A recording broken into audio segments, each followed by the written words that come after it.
pour la team piège numéro 2, on va travailler ici sur les opérations d'addition avec des nombres relatifs, mais de signes contraires. Donc, tout le monde sait, c'est assez simple lorsqu'on additionne deux nombres, par exemple de signes positifs. Si je vous dis plus 2, plus 5, on sait tous que ça fait plus 7. C'est assez simple. C'est une addition dans le positif. Si je vous dis moins 3, moins 8, on est tous d'accord que ça fait moins 11. On additionne, mais cette fois-ci dans le négatif. Le piège dans cette vidéo concerne les additions qui se font entre des nombres relatifs qui n'ont pas le même signe. Dès le moment où les nombres n'ont pas le même signe, beaucoup d'élèves n'arrivent pas à trouver le résultat. Donc piège numéro 2, premier exemple, que vaut moins 9 plus 2? Est-ce la réponse A, 7, la réponse B, moins 7, ou la réponse C, moins 11. Vous pouvez mettre la vidéo en pause, dites-moi dans les commentaires quel est le résultat que vous trouvez. Et on passe à la correction.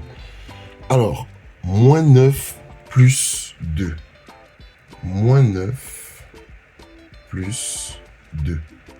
Comment est-ce qu'on fait pour trouver le résultat de ce calcul? On va, dans un premier temps, oublier, sans vraiment oublier, les deux signes qui sont et devant le 9 et devant le 2. On va juste se poser une question sans prendre en compte ces signes-là. Entre 9 et 2, qui est le plus grand? Le plus grand, on est bien d'accord que c'est 9. Donc, en fait, le signe du résultat sera le signe du plus grand des deux nombres. Le signe de 9 étant moins, on sait déjà que notre résultat sera négatif. Ça veut dire que le signe moins ici domine le signe plus. On a plus perdu qu'on a gagné au final. Maintenant que j'ai le signe de mon résultat, je fais le plus grand moins le plus petit, donc 9 moins 2, ce qui me donne 7. Et donc, le résultat ici est bien moins 7, donc la réponse B.